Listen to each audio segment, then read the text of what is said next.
Bonsoir tout le monde. Je suis très contente d'être sur ce live. Merci d'être présent aussi. Et pour ceux qui ne me connaissent pas, je m'appelle Manou. J'ai 21 ans. Je suis actuellement sur Lyon. Je fais des études pour devenir orthophoniste. Donc ce soir, je suis sur ce live pour vous parler d'un événement qui a bouleversé ma vie et qui a fait que tout a changé dans ma vie et j'ai vécu un changement radical. C'était à peu près il y a 3 ans. Avant ce changement radical, j'avais une vie qui avait juste pas de sens. Je courais à ma perte. Euh, J'avais cet esprit d'abattement qui faisait que je me levais le matin et je me couchais le soir avec un immense vide dans mon cœur. Je broyais du noir toujours et j'avais toujours l'impression que je n'étais jamais assez bien. J'avais une estime de moi-même qui était très très faible. J'avais beaucoup de haine pour moi-même et beaucoup de haine pour les autres. Euh, en fait, je, je cherchais ma valeur dans le regard des autres. J'avais besoin de voir dans le regard de l'autre, oui, Manu, tu as de la valeur. J'avais besoin d'être approuvée des autres pour exister. Et pendant de longues années, j'ai fonctionné comme ça. En fait, si je plaisais aux autres, si j'étais approuvée, j'allais bien. Mais le lendemain, en fait, j'étais rejetée, j'étais critiquée, j'étais pas acceptée pour qui j'étais. Je plaisais plus. Et quand ça arrivait, en fait, j'étais déchirée. J'avais l'impression d'être une tâche sur cette terre. J'avais l'impression de ne plus exister parce que je n'étais plus approuvée et je me suis vraiment détruite là-dedans, à vouloir toujours plaire, plaire, plaire. Euh, et, euh, et, et j'essayais du coup toujours d'être bien pour les autres. Et ce qui a fait que je portais toujours un énorme poids de culpabilité dans mon cœur parce que c'était jamais assez bien. Et le soir, j'allais me coucher, j'étais pas fière de moi et j'arrivais jamais à être ouais, assez bien pour les autres, pour les profs, pour ma famille, pour moi-même. Je mettais la barre hyper haut. J'étais très, très exigeante envers moi-même et très dure dans mes mots, dans mes pensées. Euh, C'était très dur pour moi de me regarder dans le miroir et d'être fière de moi. J'avais pas du tout un regard bienveillant envers moi-même.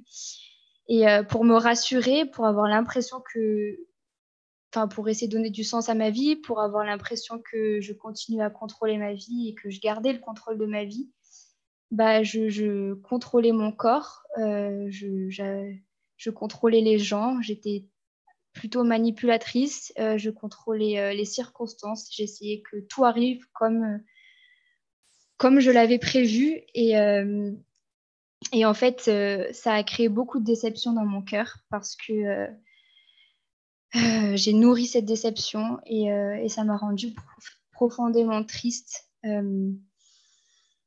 Et moi, j'ai vécu longtemps avec ce fonctionnement de pensée jusqu'à il y a 3 ans, on va dire, quand j'ai fait cette merveilleuse rencontre et que j'ai eu une révélation de ma valeur. En fait, j'ai réalisé, j'ai compris dans mon cœur. C'était tellement grand et tellement puissant quand j'ai réalisé ça, que le Dieu qui avait créé l'univers, qui, qui a créé cette merveilleuse planète, qui a créé toutes ces belles choses, en fait, il m'avait aussi créé moi à son image. Il me connaissait bien avant que je naisse, il me connaissait avant que je sois conçue. C'est lui qui a voulu que je sois sur cette terre. Je ne suis pas une erreur et j'ai découvert ça et ça a été tellement puissant ce moment. J'ai aussi réalisé que Dieu avait donné son Fils, que Jésus est venu sur terre pour vivre toutes les souffrances humaines, qu'elles soient physiques, émotionnelles.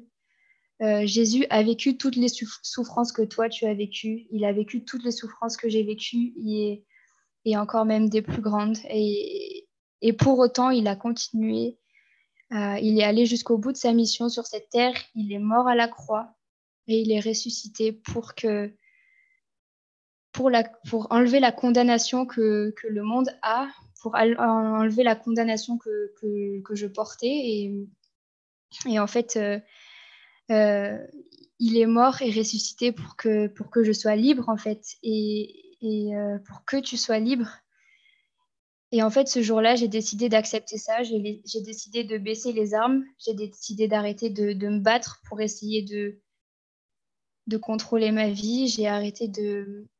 Ouais, j'ai lâché prise et j'ai accepté le sacrifice de Jésus. J'ai accepté ce qu'il avait fait sans tout connaître. J'avais pas de grandes connaissances sur la Bible, sur Dieu. Mais j'ai connu Jésus et il a fait de grandes choses. Il m'a libérée. Il m'a libérée de toutes mes chaînes, de tout ce qui me tirait vers le bas et qui m'empêchait d'avancer. Il m'a libérée de cette culpabilité que j'avais tous les jours. Il m'a dit, ma fille, je t'aime comme tu es, tu n'as pas à prouver quoi que ce soit, tu n'as pas à plaire aux autres, c'est à moi que tu dois plaire. Et par Jésus, par le sacrifice de Jésus, tu es racheté, tu es justifié, tu es aimé parce qu'il a fait à la croix, il a pris toute ta condamnation. Et en fait, ça m'a bouleversée vraiment de réaliser ça. J'ai accepté ça pour ma vie. Mais j'ai aussi dû faire ce chemin de repentance. J'ai compris que j'y arriverais pas de mes propres forces et que j'avais toute cette noirceur en moi et tout ce péché qui me séparait de Dieu.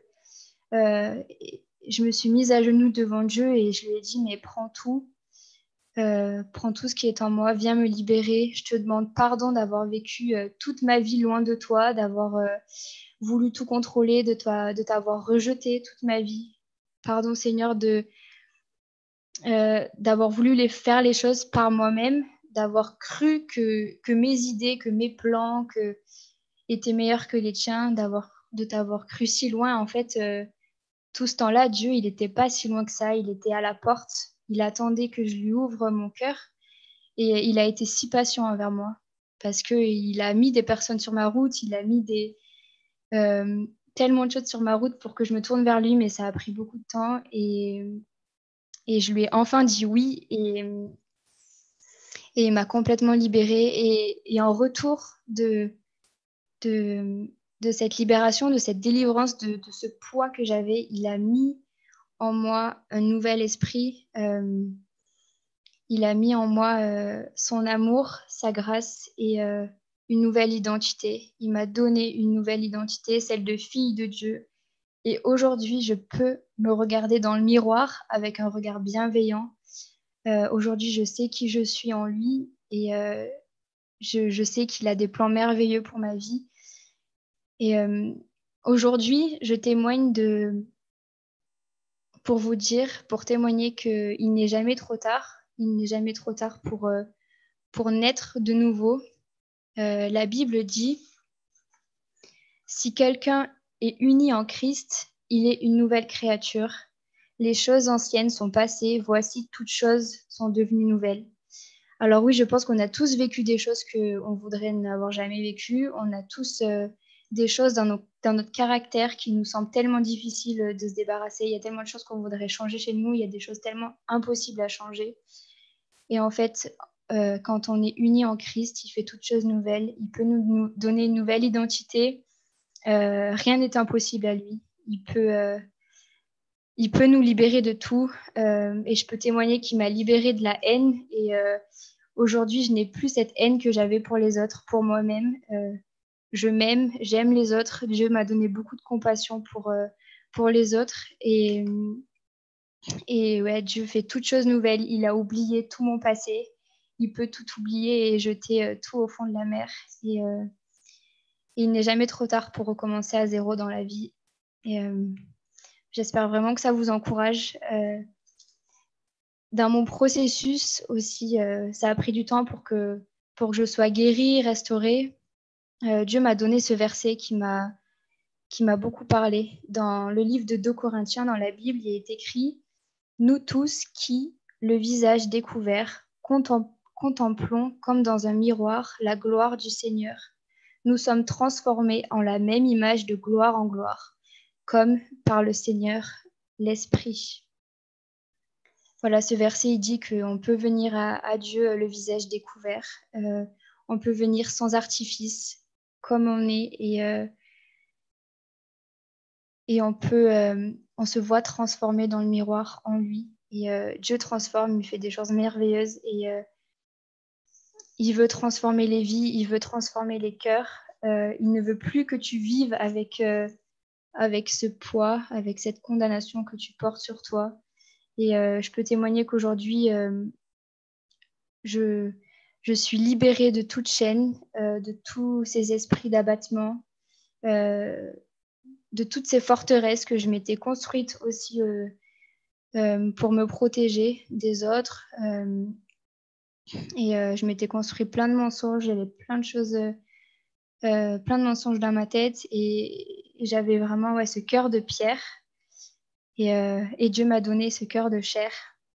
Et voilà, il veut le faire pour chacun. En tout cas, merci de m'avoir écouté. Je vais laisser la parole au suivant. Soyez bénis et encouragés.